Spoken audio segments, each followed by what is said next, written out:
me. Me want and I am sure so say also want to. Eje buja for you be call him. I yes is a bit here so mama ferry. Me ferry. If you're all ferry, a stranger. All right, Abusha for and yes sister Linda Osafo in 3. Me pacho or your principal community nurse e wo Taifa Polyclinic. Ewe wababa besrayen e wo fie ha sei ane mi hu ne da ono so hu me da ye nyina na ne first time ye hia. Enti ba kwatwe na ba fie ha. Enti enkomo awie ye ba bedi no aye meningitis ehun komo ene ye ba bedi me pacho mi sa me say de ade a minim eno ti da makwatwe na ba se no. Enti no ono abeba ba be cheche mu adekodia aye meningitis.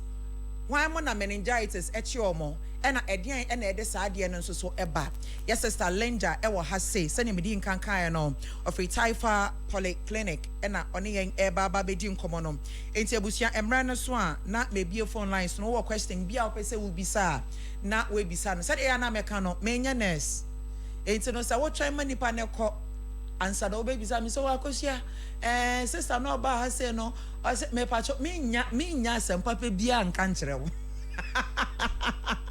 So you know say me I hide it from you me nya bibi papa bia nka nkyere into me pacho ye nyina ye nya aso na ye ntie na afei de ye wi a question bi wo ho no ma na ye bisa no se me di nkanka no wo say me hyehye sai ferry na me ferry why sister. Hello, madam. Hello. I like the energy. You do. Oh, clap for the girl. It's on a different level at all. Take care. Afternoon vibe. Yes, I tell you, baby. If you say they say I need you, you won't tell you rough. That is good. You have to do a veggie day. Why, dear. Do too. Thank you. Yo, Mrs. Star, me pacho, yon common so. I hope say Taifa Polyclinic for bia ho ye. Na me ademo bia ho ye. Omo de nchia kese pa na ese me fa embrel. Ti me so me chia omo nyina omo tie o pa. Sa ye de nyame ase. Ye de nyame ase. Onso bia yare onso e wo ho no mo. Emfa ma wo bia oda ho no na wo be kofi wate. E wo Yesu dim. Yo me pacho yon common so. E dey na friend no meningitis or ye hwan? Good. Pacho me da se pa. Okay. Na ye ka meningitis a ye edin kese pa but focus say meningitis but ba ya ye kasa mu na local language a ye ka meningitis a ye fa ye ti kwankre say edin ye pa na layers bebre ewom na covering bi so ewo ho I friend meninges you don't see with your eyes because the hair is being covered and na ewo nye scalp na ewo ase ewo scalp na sepa imu tino brain on your layers. Okay. Into sa covering na e kata ho ne meninges no. Say e ba say how be and or should be and na make me boss we etire no. E be kana bo say sa meninges yi ahono ana apeja. But because say aye inflamed. Okay. Na ne tina e dey apeja na aye kese. And into say meninges na kata spine brain ne ho ana spinal cord ne ho no. Say ye inflamed da. Ne friend say meningitis. The when the meninges or the covering of the brain and the spinal cord is inflamed.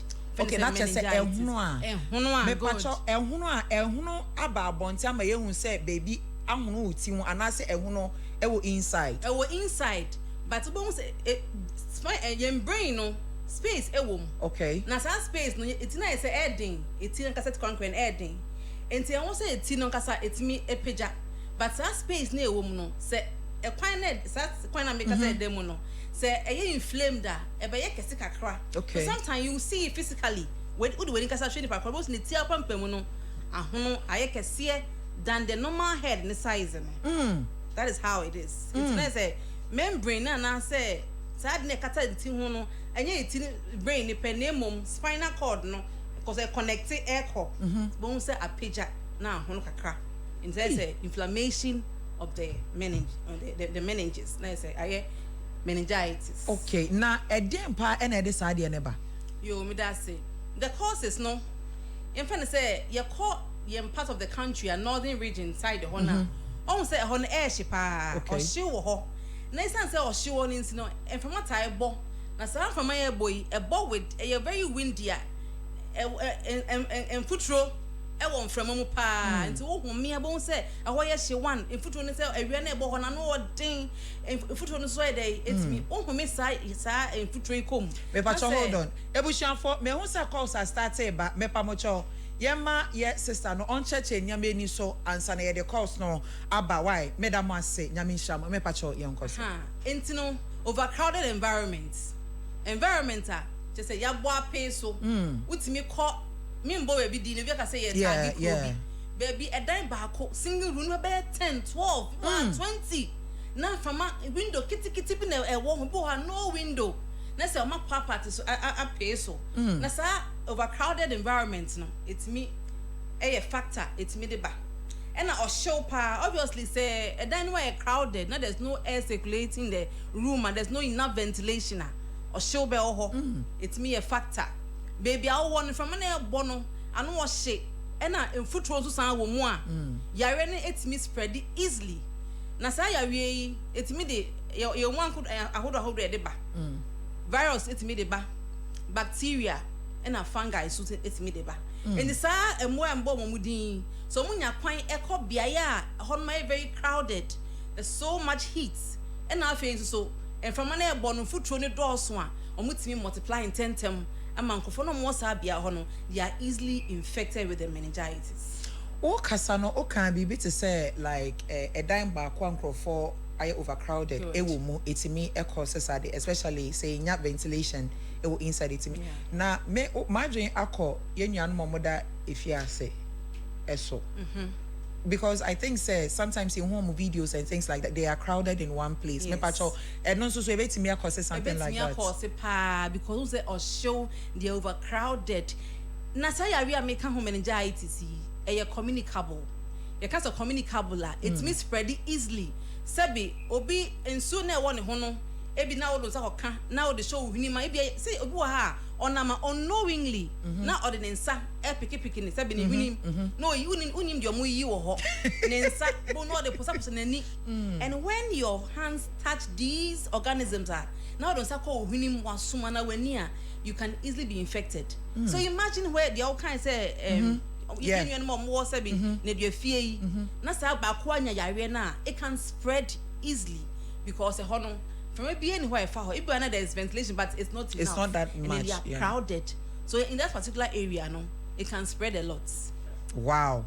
Yes. Na me pacho obi nya meningitis what are the signs e dey na e be chere say esimasi we nya meningitis good and century e be deadi ama obi ehun say nipa yi na esimasi we nya meningitis dey di kan unusual fever bon say ni ho a hye and in our Ghanaian settings, when somebody has fever, and yen say sebi when ya say yari, ben say a chidi yari that is malaria can cause fever, typhoid fever can also cause fever. So sometimes we get confused about say yari. We'll come to that. So because of say yen time who say ya no it can also lead to late diagnosis. But I'll come to that.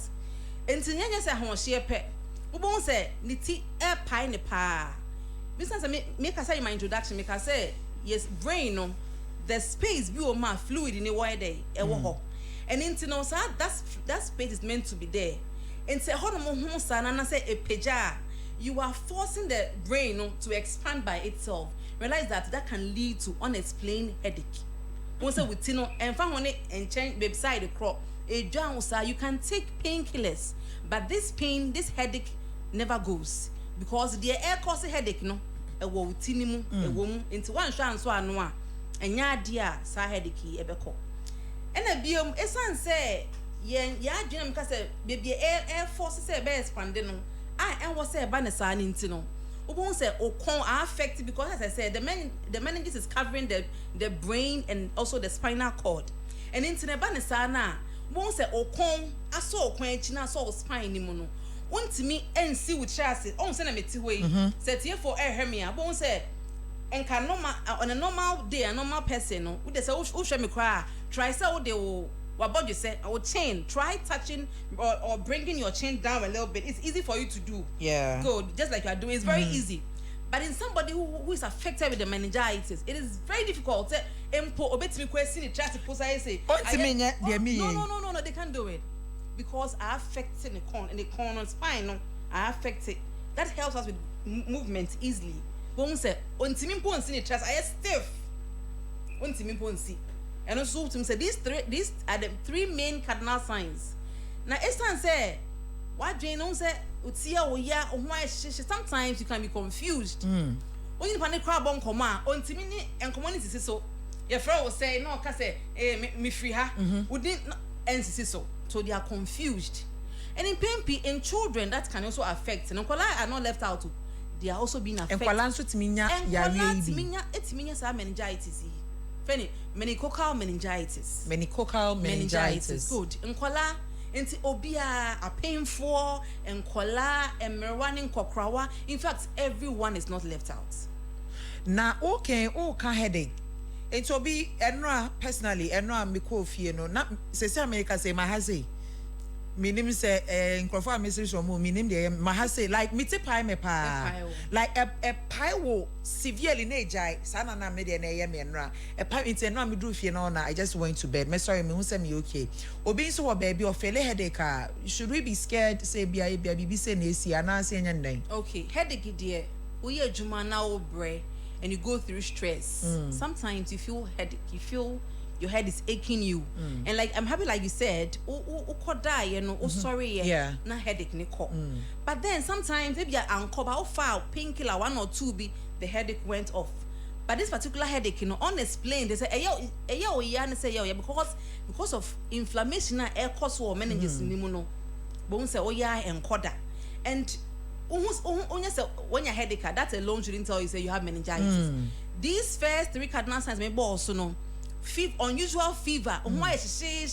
Because the brain, we have what we call the thalamus, hypothalamus. It regulates the temperature of the body. It's not say I affected Nintino. Bone say try say I was sharing on a high level. Now set up your white blood cells white blood cells it try to multiply na etimia fight against area by itself and into body knows say be say organism say aba ni pedua no it tries to multiply the white blood cells na say be ya ho hye na ekono ebeko form but then entimi nko because I attack it sa part ya make us a regulated body temperature na attack no and it was a one share na ehye and the white blood cells multiply to fight it but it's not going ahwo hye ni ginam sa it's pay ni wo ho na fe okon so why den and enya no pe se na me kan confusion akola bon se woman aduane a ondi so an osu and in some cases you feel like obofono na person ofi yes you feel like nausea and vomiting these are signs and it there se na me kan it me ba but 3 ones I me kan say ho aye hye uti e pie wo power pampa mu ho na dey e pie wo se ho na ma pagya wo fontanels ne ye wa pampa mu ha ye wo fra your anterior fontanel and a posterior fontanel said they were any mono and they were tree. My first akonya suntu yen nayafo whether the men money and bar and pain people say omunim say fontanels no it's bulges by itself. They say ehome here close that apampamu ha no 6 weeks. Okay. The old person on sakwa to immediate apampamu ha 6 weeks. Now the were tree no 18 months. But bakudi kind e close jaba kwa e mo say malformity be na aba and it's enforcing and then close because at 18 months no Mr. so bad close here Mr. time and so men forcing fa akobam ne enkum aboniki enso hie near the memia quality o prakola no say na adwen not just Adiana say it can close by itself. Yes, it has a time 6 weeks and 18 months. And into no basho tie me na oba do start na pempem won say home nkete na ba kwa close na netikọ de no close ya me short to bo ase time no so at the right time it will close when you 18 months call e bia when you 2 years and close here then you have to visit the health facility and then report say oba no en fie se nko nya na close no when you abrosa emun close ya na say encanto mu and it no be seek medical attention ni ashama enti mesremo yema say oba wo a we have so many achechere for fie ye ni say but then do not ever so why you be atwama mesro jai do not ever massage the baby's head or the scalp with in so deɛ yɛ nananom yɛyɛ no ne emia yɛ ti ne ebie hyɛ bi ti no ayɛ kama oh me bɛyi deɛ me man is kafoti no me me na ti kɔ you can massage the head with ebia nkuto but it's very hot but say odin so ebi din so hye pa o etutu ne ti ne so say me say a closing term ene de mpacho yenyan fi say ne kwa a contributing factor I betimi akwala ne kwa nya sa ya wie daache asema weekend emu ohu both enkwala ne mpenimfo ni nyina na mepacho say ne wa cheche mu what are some of the preventive measures? Good. Preventive measures in the door so pa ye hu de etimi de ba no ye hu say bia eho ye hye ana say overcrowded environment no ye be say bi wo dan mu a empoma eni ho a boy so be pempoma bi a dan a is well ventilated say bi afran betimi afamu yie say mo doors ma pepe so wo dan ni mu a mo ntra say betimi spread out me man number I say wo dan mu but one kasa wonim say dan am we mo doors cross number no enti mo niam akra si wo quiet crowded enti me eno so yen hye ne nso e na afenso so say na me kan ye no sa ya wie I find meningitis e very contagious say bi obi nya bi na o sneeze egu so ana obowa when they cough or sneeze on you. I am surprised that I still even after COVID it's me boy who buying share nose masks yes obowa fa won sakata wano not your palm men fa won sa yem nso wano ana ohene people still move around and cough in the open air they sneeze in the open air and when they sneeze they release droplets that e kan ho a maybe e kan ho a one fan ko wani ebia wunya but as soon as your hands get exposed to these organisms and you touch your mouth your eye or even any opening you can be affected with the virus but with the yare no we say very very very contagious and the say that is one preventive factor say our cough hygiene etiquette you know because it's very embarrassing. People walk around the roadside, even in Trotsky, and sneeze. No, bowa. It's bad. Sometimes you would turn and look at them or say, "I know what I'm oh, are they on more water?" Cheeky answers. Excuse me for my word. Cheeky answers, and then you cry, you feel bad. It's messy. Oh, bowa, na say unkra tissue and unkra handkerchief. Fa unsayem and fa unsayem no. I had say for an elbow and yeah. Onsa yam no fa ekata ohwene don't ever use your palm because onim de okohia no ebia wo skirt ya obika onsa na wo de kata ohwene na wo de sneeze ye no these droplets have landed in your palms and you might end up greeting somebody giving somebody ebia touching door bi nsa and you don't know who is touching the door next nipa ne bia na wa ro ne nsa so de nsa call ne hwene na ni eyi bibi wo na suma na nanum. It can also be a factor. And I feel so your vaccination. Okay. Where your man, your woman, omunya 18 months, call child welfare clinic. I find it away no. They have vaccines that have been introduced. Initially, we had a northern part that was very hot. Back across side, Hanana Hanya Shisa. And now you're really tight spread or hop. Even last year there was an outbreak. Ghana House of Squadron Krater bar out. The measures too more. A bit boy and home. But now people are migrating. People move from the north back down to the south has everywhere seeking greener pastures. And so we can't say let's limit the vaccination to only the regions that have the hot environment and all that. Now it's everywhere. I can't get routine vaccinations. When a child is 18 months, that is 1.5 years. Or bar a can vaccinate and I don't know because in schools you can't be so much careful. Sorry, you can't be so much careful. In some vaccinations, and yes, when you are traveling to an area or a country that is very high in the meningitis, you can go for the vaccine and be protected. And also people are from 9 to 13 years and so on. In Penifo so but in Kuala then they are free. But in Penifo no to country you pay a token to the facilities no more and you'll be an airwalk.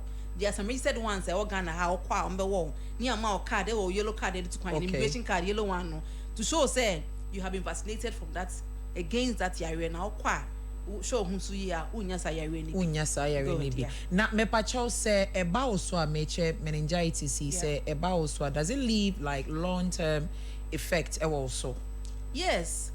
On sa me kasa no me kase eti paye no and I say ahohye no I say ehututu ne ba wo so a fever no sometimes you delay will say ebia wa bre ana TD na ye or maybe you have malaria or any other condition be able ma ho ahye so you end up seeking traditional ways ebu ho no ma wa ya abuse painkillers ne tie ne kakra na akofa ne tie ne kakra na akofa ama bra eso nko hia sa painkiller no onya fi say onom kwampo a entimi enso ano enti no isan say when we have headache sometimes we don't really know what the cause is yampa ho emwa ho ayehye and by the time you realize that hey aseme kon eye me ya aso me kon echi aso me spinal cord ni mu no mentimi ensi meti ase ene ma me kwa yaresa bia na ye late until late diagnosis and when this happens it can affect your eye you can lose your eyesight sometimes wasun utimi kwa lusu hearing impairment ebu wakase me kan wani no wasum and when these are the complications I would want me and so ano late diagnosis ya mo withdraw doctor mo withdraw one hweso anom because sometimes they give antibiotics to treat this particular condition nti am withdraw no one hweso anom na ene kwakra ne say obetimi elusu wani wasum we are confused say me ka say one sign no you be confused nti imagine akola you confused eshrukra betimi aka no because ahohye akola ho ye hyesa na wan so ano ntema etima nya etware crowd to me twahwe and it can affect the child's brain ube wa kwala ne benyi no sebe osia de crowd ko school a the china dia 1+1 was 3 adey enye be a course or bro yare no osua na yare no man hwa anso anu yie we na basa and nti affect no when I dream or bro onyi no and nti no bomb bra ya born no enye the sebe enti afọ na entra de ye ma me ne papa de mo ne dia kra ne yare ne mo fra bre mo no you didn't seek the appropriate health care and one will face and how and their brain into no beside and I say it can lead you to complications that when not treated early or the diagnosis not seen early it can also affect you yo ebusha for area na chese afi and I want so aba be kan ho e wo fie hasia nkomo aye di no efa meningitis e home na yes sister Linda Osa 4-in-3 yeah or your principal community nurse ewo Taifa Polyclinic area waba chese oni edi nkomo na me ankasa no me hu edwiri me ye pa na chese meningitis yi ase etimeche nkwala etimeche mpanimfo akokra abrewa slay queen slay king obia meningitis no ebetime abowo na wedin kan so akire yen symptoms no what you see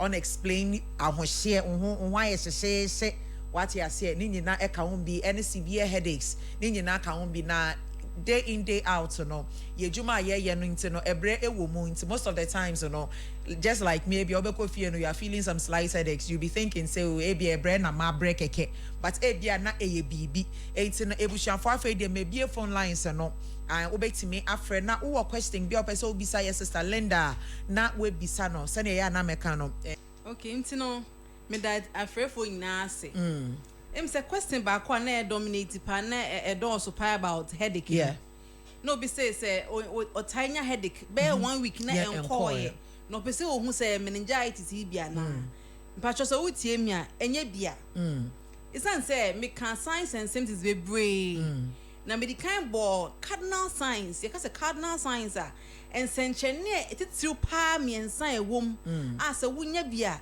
it na tre say wunya sa yare meningitis yare aye kan ho asem the kind say unusual fever hu be she oye dey cry enko na uti so paiwo na last cardinal sign them kind say isan say eso kwan echi na eso spinal cord intino untimi mpo ensi wutrase ema say wabodwe say be see atches na aka wasi wutrase say no untimi nye and so if you are experiencing just a headache that shouldn't be a sign enough okay for you to conclude say ya wie menye bi ana say menye bi intimi sero na headache e ko na otwe ba ko de enye usual enya de say otna ho eti pine bro na miensa and 3 days if your headache persists for 3 days na be offer painkiller enko one musio where the fruit what having enough sleep and you are still experiencing this headache you have to seek medical attention ko hospital ntente mara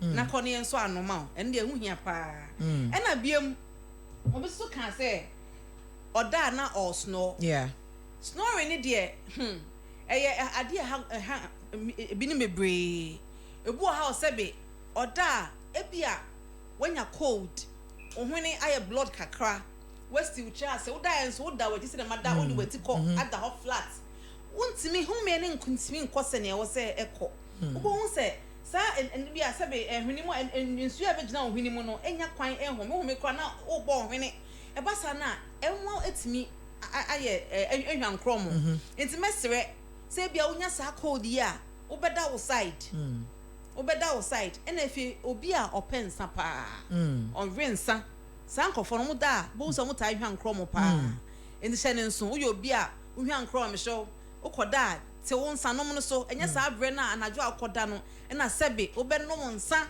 na ode akoda obi a wo ne ho kani kwan da ho no mo a emma timi bu nsa o sa emma me hu oba bi a otimi bu nsa otimi wa kotokotam sa e ko frɛ no fie fo so me pagya ne nkɔ je se ɔne ene be hu bi so oba ma ne oba ne tu ne nyina abo na imagine oba abro be ma bro is e dia pa na wo che mofra no mo fie no but ye won crofo bi so ono mo nsa but naturally they snore naturally ebia na sebe ebia ne hwene no unse septum that need divide here hwene mu ebia na wo how kakra bi wo unhu okay obo okasa ne trim wa ya so ne dro sa enko bi wo ha oye ne dey oye obesnore but bi wo ha onyi no e na otimi akwae no e dey e wo kwan so yare bi timi e ba otimu e ma wan so anu yi a you can snore sometimes when you cold otimi snore e bi wo ha allergy wudi aduane bi a bon se etimi affect na afede wo da na wo snore be ne kwa enche pi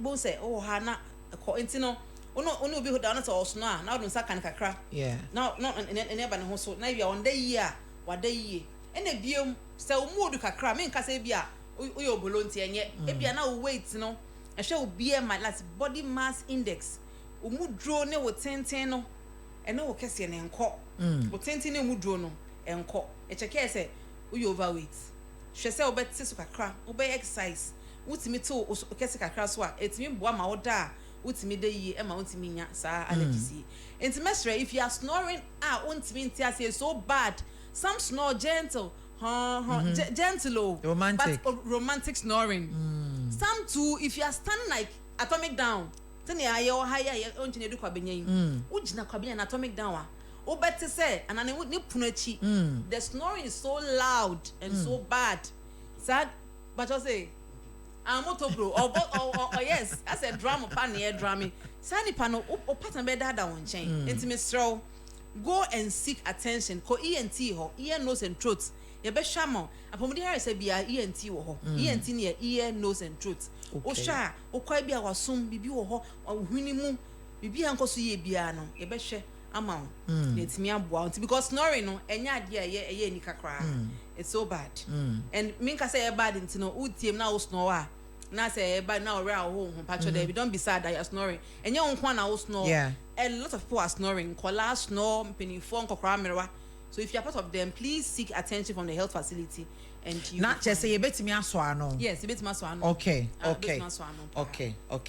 yes sister ba konso ka say odi kontomire a eno de untimi link say odi kontomire it can lead or say not ne boso that means or you allergic to it make us say allergies bi wo ho and maybe how would a ma utimi enya allergies bi wo rashes be go honam na utipa wo na wani soup nsuo so if you're able to identify that when I eat this particular thing it leads to that then you wo hu and say wo na adwen enya ne hwio and so okodi ya na ye ne say na on penti but if you have realized that if I eat this particular thing it leads to this particular thing please you stop na kontomire na on pa the other green leaf vegetables so hon ma obetimi dia replace ya obedi amana boa no okay ampan so say ono so ni titimi ye na yasa na esi na sum na emma ni ntimi nye ampan no ontimi ampan me show utie mi am dance for question ampan enso me njai but ampan me show ni nya ko ti say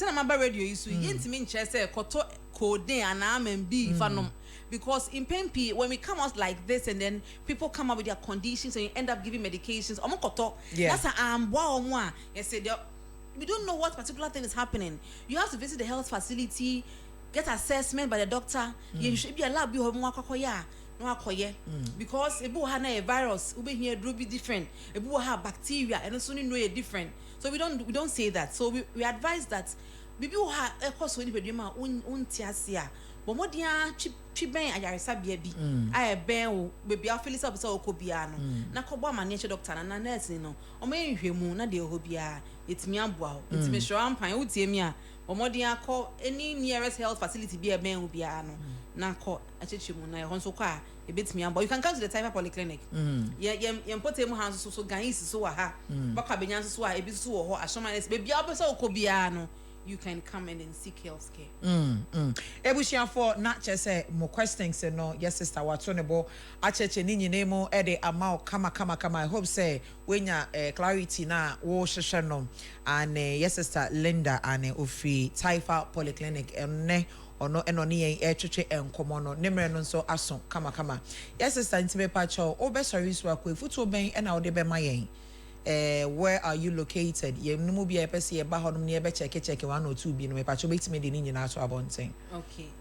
Me last words me can say, me say kasafa meningitis. Na e bia na obi wo ha afei na otie na what tuning into the radio station me man me bon tofa na watini ehu adekode ye ka ho asem. Ye can say meningitis no ye fire ye ti kwankre no a na ye brain na ye spinal ye tino scalp no. Bibi wo ma e kata adwene ho na e kata brain ho e lead to your spinal cord no na sa covering ye wo hu no e fe the meninges na sa meninges is e hono a and say when it's inflamed and say e be kese a and e hono a bo hu say ama otini a wo ya na nsencheni be dey di pam we hu me e bebre ne mo miensa e hu hia me pa na me boso de di kan unusual fever ho be she it's an say sad na o adwen mu na eti regulate o body temperature no bra emo antimi akwa atake no nti ho ne hye krampa entimi regulate no na ho hia na ehye ebiem on explain etipaye utibitimi apa wo saa wo fa duro bi kwa enko the chatwo any stiffness of neck nti wontimi mpo nsi wo trase emfa o chain and body empo emma form no aye de den na sa ya wie echi obia meningitis echi nkola mpenimfo nkokrawa apinfo obia nobody's left out eninti no enema betimi aya so anu ne say biaya aye crowded edan mu miaya imse okoba bia bi pa bebre wo ho because ese obowa na se sa ensuo ye fi enum no e ka onyonko no ho na se ekonanum na so nani a obetimi anya bi enti yen say e betete ye ntem e gina ba bia COVID time, I see the social distancing. But then, you see, we are still being crowded. Okay, your market more. There's still overcrowding over there. In a ventilation, make sure say, be enough windows, creative windows. Not to be a bit enough ventilation coming in.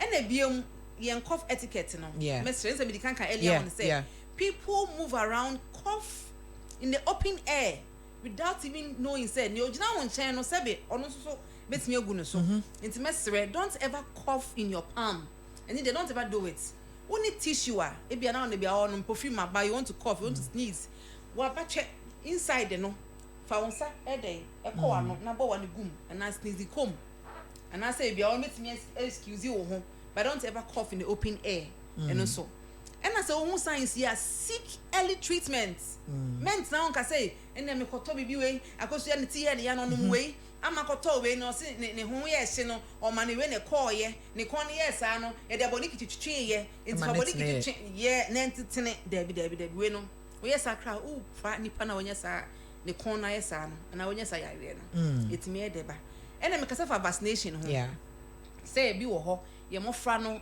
omunya 1.5 years and 18 months no mo call the friend say child welfare clinic na friend say we no omo vaccination routine vaccination no ye the meningitis A aye wo eka measles rubella 2 ne ho eno so ye ba ye wo omo say de be ya betimi aso ano kakra na ma yare no po entimi an spread it bebre so these are preventive measures ena biom ye nsa esan say ye ka say obi bowa egu baby droplets not attach it. It could be the door handle, your bag, our phones like this pick germs a lot. In the entire young people your phones because a tire was so people at the hand of Biabo Guswa, all the tire was one. You are touching directly to your skin, your ear, your nose, your mouth. Nina affected in instant. Wash your hands and clean your other belongings, no bag and sanema. And I message say a biome a yaria. Send me can kind of memory super, be a horn manity and ya. Now I fay and name who here be no or no. Or be who say, Maminko hospital no. Now you're too late. So whenever you feel they have headache more than 3 days, don't just stay at home. Like the one of the callers said, she's had headache for like 1 week. Why would you have headache for 1 week and still be at home and just doing self-medication? It be another year no. In pain, so it's a sign that something is going on. So if you are taking the painkillers, you're only just trying to release yourself from the painkillers, from the pain. But unto a year a year and into no yen share. Na into a year, you said, be a hospital, a business, a hun in term, it's me as one. And take a cry, a bonnet of fire. A fast eye, we and I'm one. It's a question, your last question, yeah, will be so bizarre. I'm ready to. Oh, media. Personally, I am very, very, very, very okay. You want the other you want preventive measures, which is very, very important. If we shall for yes, vaccinations and so no more. Emma, your manon so me pacho what you see. Aha, yes, sir, Linda or suffer in 3. Yes.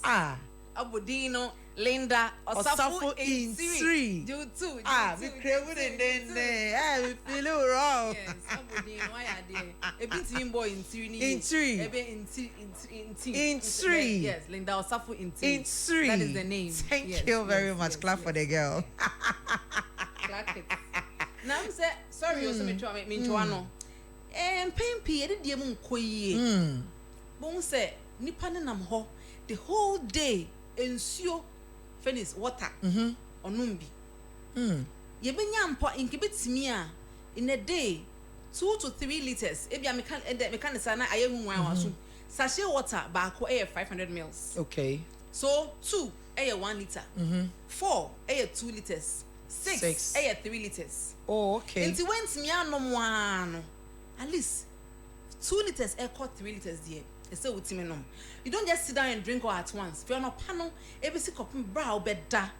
Make sure that you are having enough fluids in you.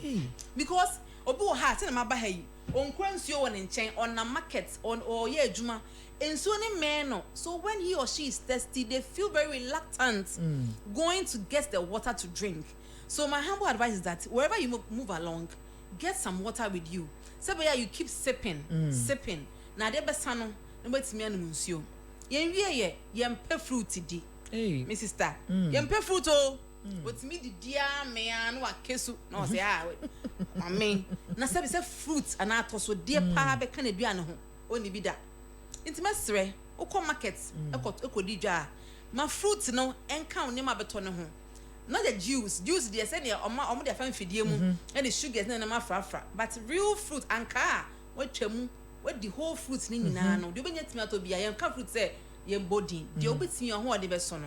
But make sure in a day you are eating an amount of fruit bia. Not just you and your whole family. Say the bia vitamin C na obehia no. E be boa amani pedua netimi ade aye adwuma yi. Obi wo no obeka so fruit ni dey anything. So what you that? Obi say the fruit ni dey anything pa nti ye no mo bi nso aye ndin na. Oh, me man nya wodi. Em say ye man no ye sha say the chom in tema, they get used to it. Like you are giving vegetables to a child. If you are your friend is a noodles, see, obu how on for vegetables and can see me bano obey. But then, what China said, weigh a carrot, weigh a onion, would dear carrots, vitamin A, womb, a boy with eyesight, what Chen the benefiter, obey was obedi. No money you don't for so you shall say from the scratch now, they're able to adopt to it. Near, and that's still naidi. Intimacy, so them fruits need dear shall say, be a mango or ho. You try getting and I blend it. Men blend it any chaff in free moon. Blend the whole fruit and get the fiber because the fiber in the fruits helps us have loose stools. Obu had the whole 2 to 3 days crowd to 7 jam night. No, it's not normal. utika ba ya o ya nti na me say yen college na omo say omo tie omo ya omo tie omo ya e be hwem no omo ndi fruits na they are having constipation. So if you are like that, please watch out, be eating fruits, and then you will have your free bowels and be fine. Very, very interesting. Mwate, etipai bebrebe na mitie me ya na metie me ya na me moma na menya migraine na metiko masa utimi ja na. Hello. Are you able to? Have you boo? Yes, all right, Ebusha any day common ABC yes sister Linda Osafo Intri and not just say area oni ababa bedi common or your principal community nurse ewo Taifa Polyclinic in Tinome Pacho if we told the ababe to abon tin nkoma ye di ni nyina no I hope say we sien bibi ewo mu me pacho say ebia utia ye wo ya more than 3 days a mesrel entinefie no mo para entinefie self medicate me pacho wati asie ebia wa ye de wo so ye ni nyina so still it's still there me pacho bomodin anabora clinic bi e ben wo no ne enhwe de ekoso e wo ridie mu said the bear ye treat ye who de ye treat me pacho wati asie yo ebusha for any ebesi nyankopon ye adom na enkwane ahode wo hono my sister Linda oh me de mama kwan papa na wa ye shout out so no sister em so ye otifie bi otifie hebi pa omo tie ye pa sa yes sister so person microphobia shout out me pacho me the time ni nyina ma ofa me that say really a very big shout out to the staff of Taifa Polyclinic. Me say me be me bodero obi atini wo mo dwom radio do mo nche na mo bi mu de den I from the medical superintendent to the obia or polyclinic kono me san so de check esema the public health department. That's where I am. Okay. The public health department of the polyclinic. Okay. That is why I am. Me in charge. Friend, sister Sena here pa. Me no and check is part the man. And the BM Gan East Municipal Health Directorate. Okay. Yes. I'm also don pa. Me obi bia director. And no bia me bia. And I'm busia for me ma me ne ma sorry. Me bodero. My brother obi etie me na ofo nyina no o me bi mo te de den nti no me gidi say me sure person mo frɛ bi wo ha mo try some friends wa be the cause they see the cause they ka ofre ko etia bo so mo nya be from my shout out but nyina no oh that's nice me kwa sorry o my sorry nya far from here Assemblies of God assemblies or police container and nchen wa see hwa okay Amazing Grace Assemblies of God when na me kwa sorry oh okay me chia me so for penny Reverend Jesus Asante yes and Reverend Dogbe eno bi biara e wa so yin na na me chia wo biara mo superstar and yes sister Linda and our baba pie mu ha o se ochi obi biara ne me se obi biara oda hospital ewie I don't know why I feel like saying this ubeko fie what say amen ubeko fie ho nya wo da bre nti wo be sorry akofie what say nyankopon onka ye nyina ye